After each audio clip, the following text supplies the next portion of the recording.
Museveni amaziga gokabizza bannayuganda osanga oba oliawo oli gasasulira mu ngeri yo kubanga mukola ebintu bye mukola ku bannayuganda nga mulinga balowooza nti mwe mugenda kubeera mu buyinza paka. Bannayuganda bakaabya amaziga olw'abantu baabwe abaabuzibwawo nga n'egibuli eno tebamanyi wuddawa gye bali. Olunaku olwanga 9 October, His Excellency Kyagulanyi Ssentamu yali ategese okusabira abantu abo ku kitebe e Kamwokya nga bategese okusabira n'abo abaafa era nga bafiira mu nsonga z'ebyobufuzi. Poliisi n'amagye tebakkiriza abantu abo okusaba kubanga baali bakimanyi bulungi nti ekintu kino kibalumiriza. Abantu abo banaavaayo ne baleeta obujulizi ku nfa y'abantu baabwe. Abantu abo banaleeta obujulizi ku mbuzibwawo y'abantu baabwe. Abantu abo banaleeta obujulizi ku ngeri gye bawambamu bannayuganda. Kijja kuba kigatta obujulizi obuli mu ICC obulumika Museveni ne mutabani we. Poliisi n'amagye balemesa abantu abo okubaako ekintu n'ekimu ekikolebwa ku kitebe e Kamwokya. Wabula olunaku olwaleero bavuddeyo ne bayita abantu abo nti bajje n'ebifaananyi by'abantu baabwe n'ebyogera ku bantu abo omuli National ID, passport, kubanga gye buvuddeko akulira akakiiko bo ke baatuuma mbu akalwanirira eddembe ly'obuntu weewaawo nga tekakola mulimu ogwo kakolera mwami Museveni. Wangati yavaayo n'ategeeza nti abantu abo NUP bejjeegamba nti no baabuzibwawo mu drone, abamu tebaliiyo baweza buweza nnamba naye ng'abantu abo tebabalina ne mu fayiro zaabwe kubanga bayinza n'okuba nti ddala tebaliiyo, abamu bajja na biwundu bya boodabooda bo ne bagamba nti batokyalingibwa amagye na poliisi. Bwe bati abantu basobodde okujja n'ebyogera ku bantu baabwe okakasa nti ddala abantu abo baaliyo mu sisitimu nga baali bannayuganda abajjuvu. Wabula amaziga ge bakaabye nga boogera engeri abantu baabwe gye baabuzibwawo tolema kukwatibwa nnaku kubanga bw'olaba nti owuwo akyaliwo okyamulabako naye nga waliwo akugamba nti ye owuwo amaze emyaka 4 tamulabangako taleetebwangako mu kkooti nti wakiri ogumirawo nti kasita ali mikono gya byakwerinda. Wabula banoonya bunoonya bagamba nti oba bakyaliyo balamu oba battibwa lwaki tebabatuwa kuba ne baba battibwa batuwe amagumba gaabwe tugaziike tutegere nti entaana y'omwana waffe eri wano. Naye ebikolwa bino bikolebwa ku bannayuganda tewali ayamba. Gye buvuddeko Nabbanja yavaayo n'akkiriza ng'agamba nti John Bosco Kibalama amanyi bulungi waali era abafamire ya John Bosco Kibalama bavudde ne balumiriza nga bagamba nti Nabbanja ne bwe buli baddi ogenda bbawa omuntu waabwe kuba wakkiriza nti omulina. Mwami Museveni emabegako awo yajjanga asoma lisiti z'abaana ba NUP abaawambibwa era amannya agasinga obungi agalabikiddeko wano ku bipande olwaleero. Ne Mwami Museveni yakkiriza lwatu nti abantu abo babalina era gye bali. Bannayuganda ne beebuuza nti bw'oba obalina lwaki tobaleeta mu kkooti ne baggulwako emisango egibavunaanibwa? Bw'oba obalina ng'olaba tebalina misango lwaki tobawa bannannyini baabwe ne baddayo waka ne bakola obuvunaanyizibwa bwabwe ng'abazadde? Kubanga bonna abaabuzibwawo tukakasa nti bazadde balina obuvunaanyizibwa bw'okutuukiriza ng'abazadde ate nabo balina abazadde baabwe. Balina obulumi ku mitima bagamba nti abaana baffe baabula ki ekyatuukawo bali luddawa? Abazadde balumwa emitima obutalaba ku baana baabwe n'abaana balumwa emitima okuba nti tebakyalaba ku bakitaabwe wadde bannyaabwe nga baabuzibwawo mu nsonga z'ebyobufuzi. So tugenda kubanga tuyita emuli ebuulira omuntu waabwe awambibwa atya era batubuulire oba akakiiko ako aka Uganda Human Rights Commission kaali kabakontaktinzeeko era ne bagamba nti omusango tetukyagwetaaga oba twabivaako. Asooke mpite famire ya John Bosco Kibalama. Famire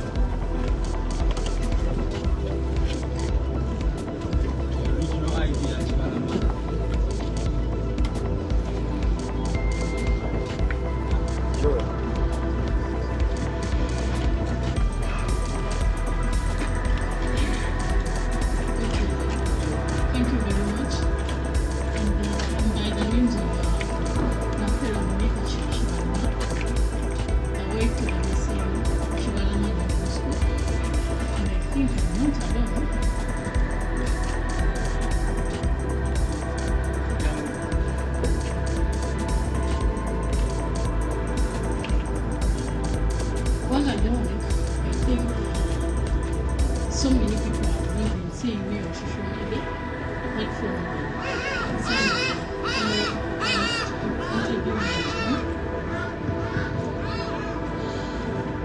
Mr. John Bosco Kibalama went missing in 2019, that was on 3rd June.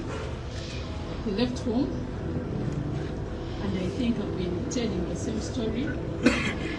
I've been repeating it again and again. He left going to Makerere University to finish up with his research. And on the way, we don't know what happened. They just informed us that they found the car abandoned on the road. And we did so many, we went to so many police stations. We went to CMI, we went to CPS, we went to Chibuli, we went to Kasangati, because Kasangati people are the ones that called our chairperson, who came at home, and we were telling him that they found the car abandoned because all the IDs were in the car. From that time, I think I've moved to so many places. And surprised because I watched on the news about, I think it was Monday,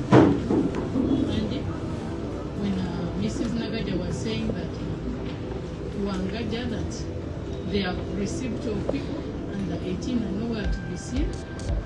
And I think my husband was included.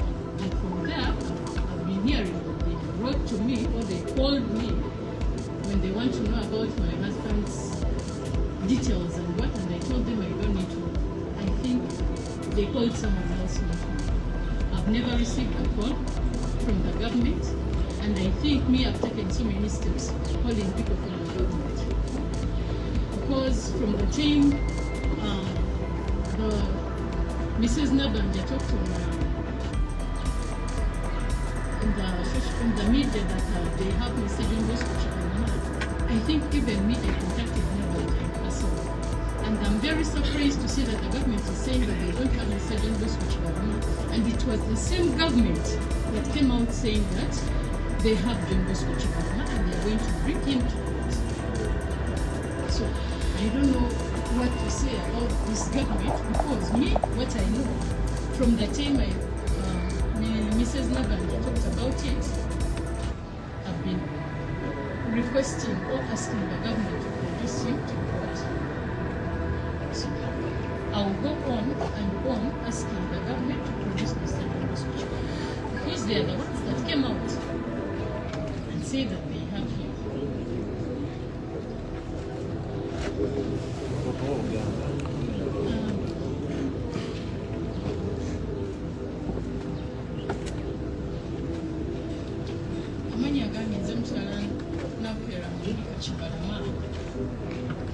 Ensonga etulese wano olwaleero ensonga y'omwami wange mwami John Bosco kuba tumaze ebbanga nga tumunoonya yabuzibwawo ennaku z'omwezi 3 ogw'omukaaga mwaka 2019. Kuva awo twetoolodde mu bitongole bingi, police stations nyingi, batusindise wangi, abo n'ababbi babaddemu, abatufeze ssente babadde bangi. Twalimirira okutuuka ku mwami John Bosco. Naye twali lumu ku TV mukyala Nabanja n'avaayo n'agamba balina mwami Kibolima John Bosco era n'ensonga ez'okumuvunaana, simanya yatta abasirikale aba police stations. That was last year. Naye ate kyatwewuunyisa kubanga ye yali yabula mwaka gwa 2019, of which bye yali ayogerako byali bya mwaka guwedde. Fekyo tetwakitwala nga nsonga nkulu, kye twali twagala, twali twetaaga muntu era amuleete mu kkooti naffe tuwulire omusango gwe bamuvunaana. Naye okuva olwo kyatulemerera kubanga nange nga nze nasobola okufuna essimu ya mukyala Nabanja nenjogerako naye, naye engeri gye yanziramu twakomaawo nga alabika tayagala kumanya.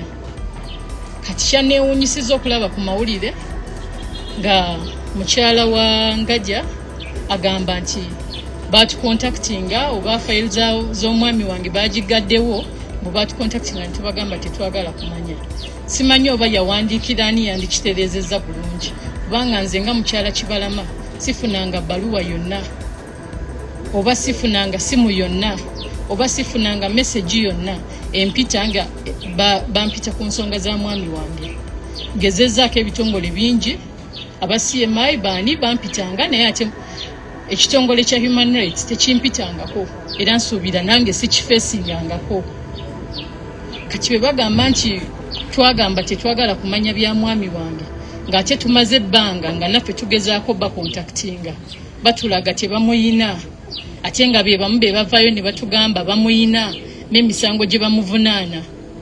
Twalinda nga naffe twagala okumanya kooti etuula ddi, era nsuubira nakubirako ne ku leader of opposition ne mugamba nsaba onsinkanireko mukyala Nabbanja omumbuulize ku bye yayogedde, njagala okumanya kooti etuula ddi sobole okumanya misango ki gye bavunaana omwami wange. Era yakikola kubanga yali ku floor of parliament n'ambuuza buli kimu, era nalaba baavaawo mu ngeri etaali nnungi. Gye saamanya gye byakkira kubeera yasaba ennaku ezimu atuwe report. Up to now sinafuna report. So nsaba batereezemu mu kyabwe, era nze nsigala Mmanja yagambye abantu abamu tebaliiyo teba-existinga. Mwami Kibalama John Bosco yali registered, ayina national ID, ayina passport y'eggwanga lino, ate ayina family, ate ndi mufumbo nina n'ebiwandiiko. So simanyi lwaki ayogera nti abantu abamu teba-existinga. Tetusobola kumala bbanga nga tunoonya omuntu n'otuwa such a report. We are people who have families with kids and they watch that news. Don't make our kids suffer. Don't make them cry. Don't make us cry. We know what we have been going through, so don't give us such a report. Our kids love seeing their dad. Please just help us. But speak things that make sense on social media, because they are educated and they know each and every language. So don't just speak anyhow. Thank you.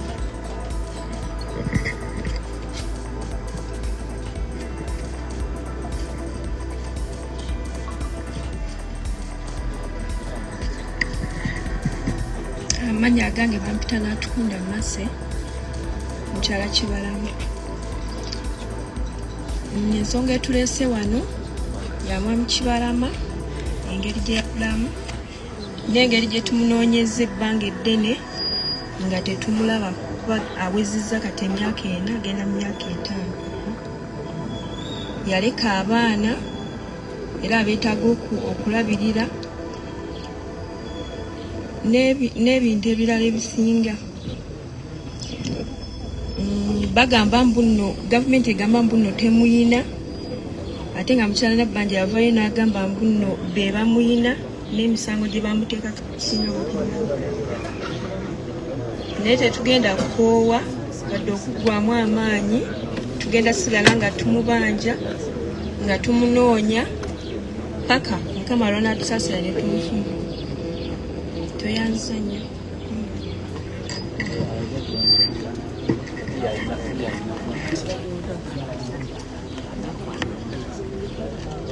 Kale, era nga bagambye Robina Nabbanja manyi ayogera nnyo. Ayogera nkakasa n'ekyo bamunenya oyogedde byaki. Lwaki obabuulidde ayo mazima nti tumulina naye yabyogera. Kaakati Robina Nabbanja John Bosco Kibalama gwe wagamba nti mumulina eyo nga alina n'emisango gye yazza mumuleete mu kooti. Okujjako ng'ogenda gamba nti mu kaseera ako wali olinawo babyokozesezza nga toliiko ng'ovuddeko. Ekyo nakyo tukitegeere nti Nabbanja olumu atera n'avaako n'amala gayogera byatategeera. Okay, naye ffe tukakasa nti byayogera byali bituufu. Kitegeeza John Bosco Kibalama bamulina bamuleete mu kooti, famire ye etegeere nti kaakati wuuno wano ba following up. Kampite famire ya Damulira John.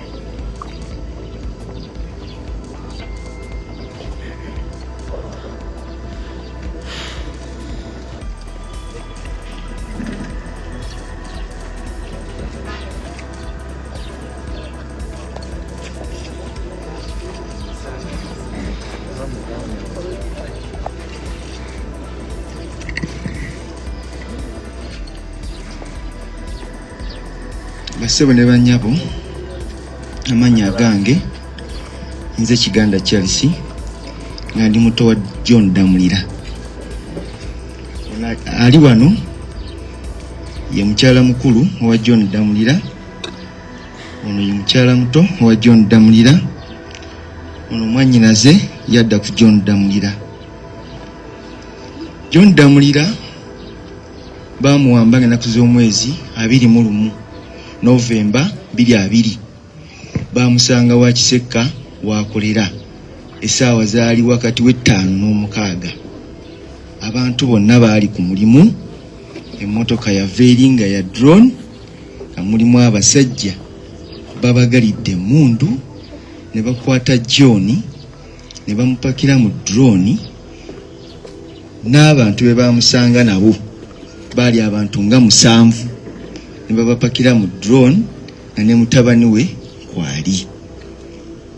Amawulire bwe gantuukako twekuŋŋanya nga family tugenda tuzaako ki. Twagenda tukuggulawo omusango ku poliisi y'ewa Kisekka ne batugoba ne tugenda ku CPS gye twaggulawo omusango era reference yeeno ne twaggulirawo ku omusango ku CPS.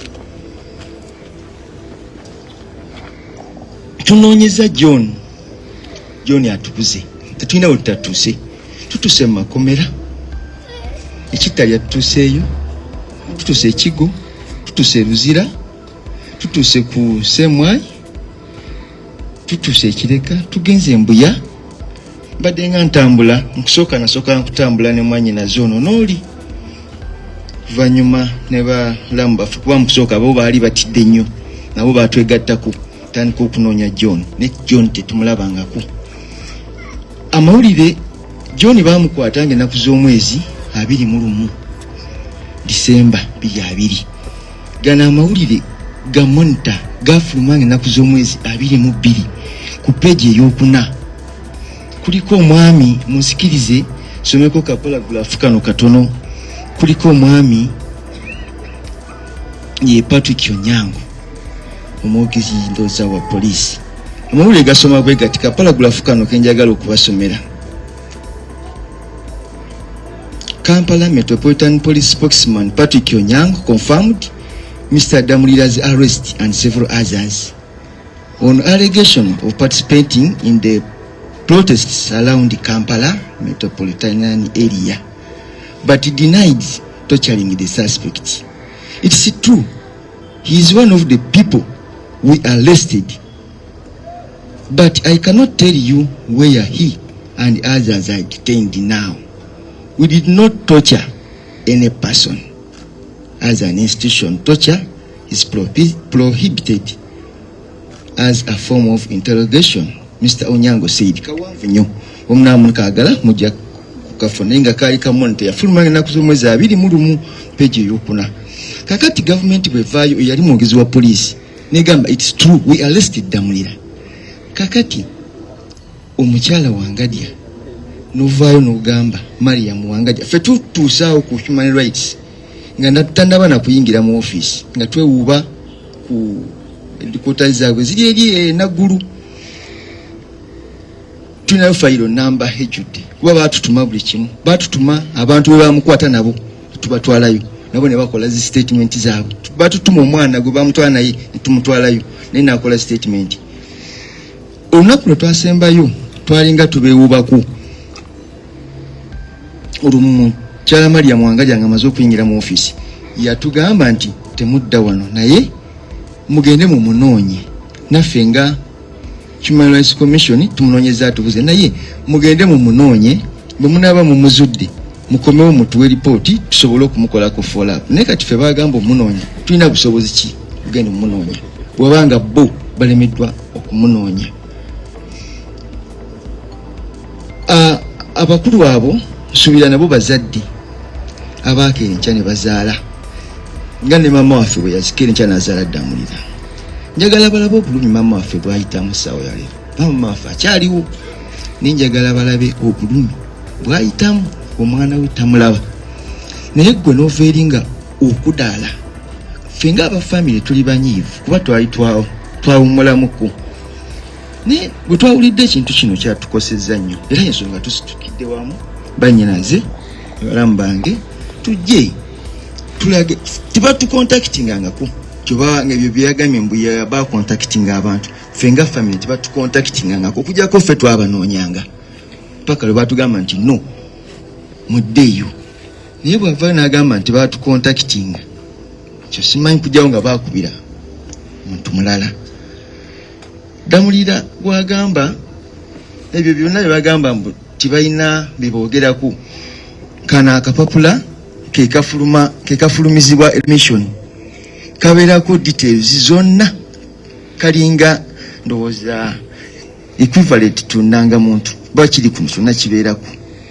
Kaakano aka Mr. John Damulira ne passport ye madamu agiina, simanyi oba yayise nayo. Kakati ebintu byonna bye boogera gavumenti tubadde tukusaba obeere wa kisa, oba oyogere nti abantu abo baafa tukimanyi. Singa lwonodda onogamba nti abantu temubamanyi, abafamire bazannya katemba. Oyogere ti ekintu nti abafamire tuzannya katemba, twekubanye tuzanye katemba, pegamba olaba nga tekiriyo, tekijja. Bali badde batubuulira ekintu kyoba omuntu wammwe yafa taliyo, tukimanya. Kati basebo ne banyabo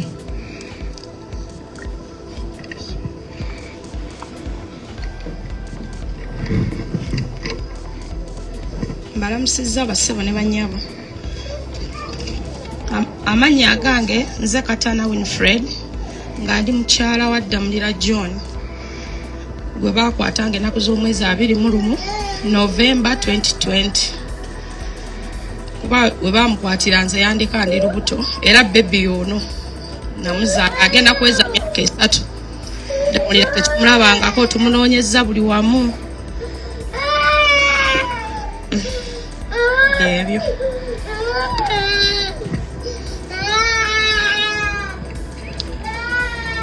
Malamusizza mwami n'abakyala. Amannya agange nze Sarah Damulira John.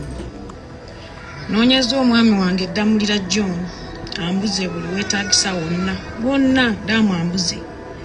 Naye abaamukwata ne boogera nti bamuyina. Museveni ayogera n'amusoma n'agamba alina Damulira. Ate olwatutayo n'agamba ate simuyina. Mwami tetumanya tumukwatangako. Naye tumusaba bw'aba gye yamuteekayo n'atuyamba atuddiza omwami. Bati yalina musango oba amugulako omusango naye ng'amutulazeeko. Naye okubala baamujja ku dduuka paka olwaleero tumukuba nkobadde eriiso. Affe tulina obululu atusaasire byegambe byaffe. Mpozi bali nakyenerabidde kye bagamba nti abantu tebaliyo, bajjeko wakisekka Damulira waakolera. Babuuza abasuubuzi kuba Damulira teri atamumanyi wakisekka yonna ne bw'otandika akatale gye katandikira paka gye kakoma ng'obuuza Damulira banoonye information ddala Damulira yaliyo oba teyaliyo. Bwe bavaawo bagende waakuleekaana Busalama Road wali amakaage babuuze abatuuze Damulira yaliyo oba taliyo. Bwe bavaawo tuzaalibwa Masaka tuli beggulama bagende ku kyalo waffe okuva lwe ekyalo kyonna kimanyi. Miruka gyonna egyetooloddawo gyonna gimanyi Damulira kuba kwe yazaalibwa kwe yakulira. Babuuze babalega nti baamukweka, balabika abantu baabwe gye bali mu maka gaabwe batudde entende. Abantu abo simanyi na kumanya kiki kibaagaza gwanga. Kale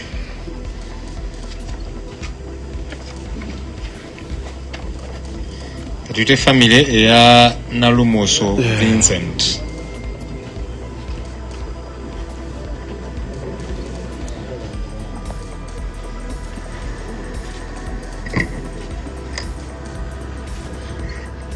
Amannya gange nze Kato Julius muganda wa Nalumoso Vincent.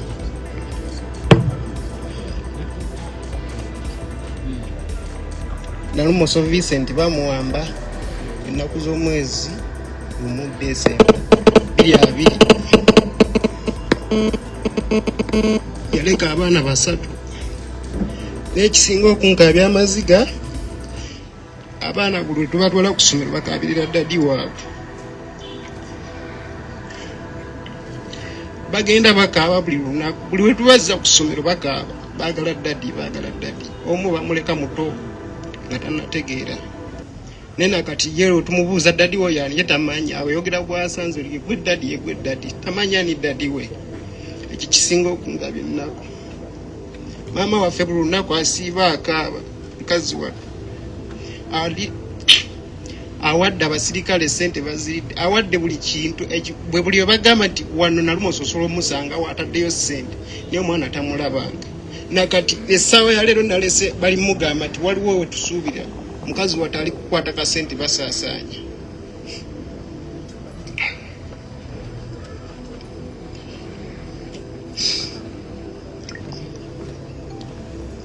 National ID yine ya Nalumoso Vincent.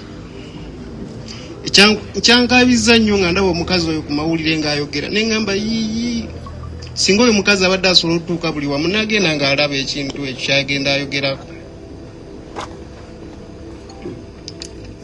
Namutunuulidde omukazi omukulu ng'ayimiridde mu maaso gaffe abaana abato abasobola okutunuulira ensonga eyo tunaffe ne tugyekkaanya n'atasobola kujja kwekkaanya kintu ekyo kyayogera nga tasobola nakirumiriza mu bantu.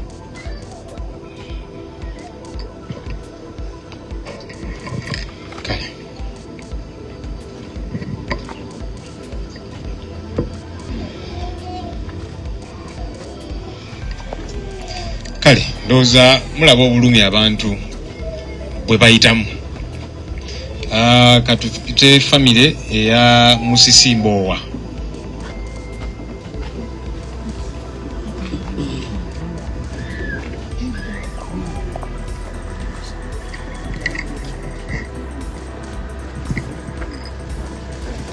Balamusizannyo bassewo ne bannyabo.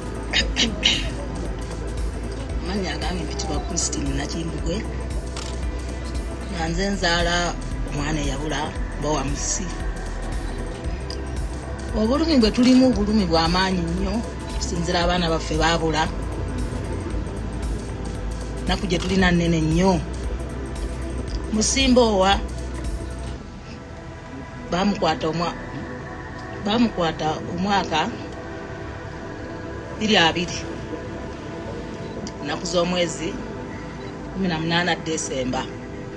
Bamusanga mu Kisenyi ne bamuyoola ne bamutwala. Okuva olwo tetuddangayo kuwuliza ku Mbowa Musi. Mbowa Musi alina omukyala, alina abaana. Tunoonyezza buli wamu Musi Mbowa abuze. Tubadde tusaba oba abaana baffe balina emisango gye bazza babaleete mu kkooti bavunaanibwe, tumanye nti oba gye bali n'okubalabako tubalabe nti gye bali, tumanye nti gye bali. Ne kati obudde buno bwe tulimu tetulina ssuubi lyonna tetuyinza kumanya nti gye bali lwansonga okuba tetubalaba tetubawuliza. Ennaku gye tulina bannange.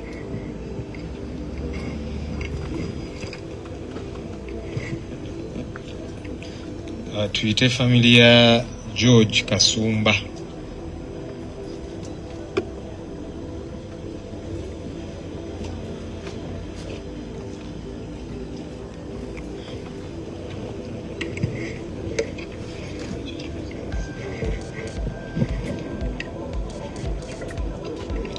Ennaku z'omwezi zaali 19 ennaku z'omwezi 19 January 2021 abasajja abaali mu ngoye eza leeya wamu neza police gye nasinga okwetegerezaako yali ya counter terrorism police bajja mu disitulikiti yaffe y'Ekyotera ne batuwamba. Nali omu ku abo be baawamba ne mukulu George Kasumba ono gwe mulaba. Nze nali chief campaign team we nga nze munoonyeza akalulu yali yeesimbyeyo ku bwa kansala okukiikirira Kasaali ku disitulikiti yaffe eya Kyotera. Abasajja baatutwala nange gye sinza bannyonnyola gye baatutwala kuba baatutwala batusibye obukookolo, baatuyisa mu buli ngeri yonna gye embi mu bulamu. Mwami Museveni yavaayo n'atusoma amannya ffenna nga nange mwendi ne muganda waffe George Kasumba nga naye mwali. Kati giweze emyaka 3 bweddu nga mukyala nga mwami Kasumba takola ki talabikako. Neewunyiza nnyo kyovala ennaku zino n'abantu abakulu muna atusonyiwa tetukyabawa kitiibwa kuba nabo tebeewa kitiibwa. Omukyala wagaddya okuvaayo n'ategeeza nti NUP abantu beeyogerako tebaliyo abamu bampewo. George Kasumba yali yesimbyeyo ku bwa kansala okukiikirira Kasaali nga achali nga candidate. Electoral Commission details zino zonna eziyina. Bw'aba agamba nti Kasumba taliyo era wampewo, Electoral Commission kuba abudde bwe batuwambira yali yesimbyewo nga kansala era nga contestinga. Electoral Commission details eziyina. Maama mukadde azaala Kasumba yakuba stroke nakati ali kundiri tavanga olwa ekikangabwa n'ekyekango kya mutabaniwe. Tubadde tusaba Mwami Museveni wamu ne gavumenti yene n'atera okuwunzikibwa abaana baffe etuyambe buyambi kubanga bwe babanga mukyala wa Gaddi omukazi omukulu agamba nti abaana abantu tebaliyo nze omu ku bo ba victim be batwala mu safe house twamalayo ndooza emyezi 9 nze byange byonna byaggwawo byonna sikyalina na kimu nasanga bibiddolo olwa gavumenti kino kigavumenti kya nakyemalira wa kuno. Nze nsaba era nga neegayirira bagane kulabya abantu baffe ennaku tusaba abate abantu ate balina musango nga balina omusango gwonna gwe babateekako babatwale mu mbuga z'amateeka ffe be baatuta batutwalira mu bukookolo era bwe baali batuta batutera mu bukookolo nze bansuula ku kyalo kaliisizo wali ne bankuba tteke nenva mu drone nengwa wabweru tewali kyaje ezi zonna zibatuteekako twasanga bazadde baffe bawaaba omusango mu High Court e Masaka nga sabawolereza wa gavumenti yali yagamba nti ffe tetuliyo era tulimba bwatu kooti y'e Masaka nesingisa gavumenti omusango naye nakati bagamba simanyi okuliirira bye sitategeera tebatuliiriranga simanyi ne gye byakkira saagala kumanya kuba n'ekigavumenti kyabwe kinaatera okugenda. Kyembadde nsaba era kinga kyensembyayo nsaba akakiiko k'eddembe ly'obuntu akeeyita ak'eddembe ly'obuntu kubanga singa kaali kaddembe ly'abuntu singa ffe kaatunoonya dda kuba ndi omu ku bo ba victim ne tubawa obujulizi detail kuba Kasumba ono twagenda naye ne tubawa details biki na biki ne tekatunoonyangako yadde okubaako nekyekakola ki kyekatubuuza ate kati bekavaayo ne kagamba nti NUP beeyogera erimba ndabanga bo be balimba. Kyembadde nsaba gavumenti z'ewabweru naddala ab'ewabweru bafeeyo bwe babanga bino bye biri mu Uganda tebaddamu kuvujjirira nakyemalira wa kuno kubanga bino byatuusa ku baana ku bantu.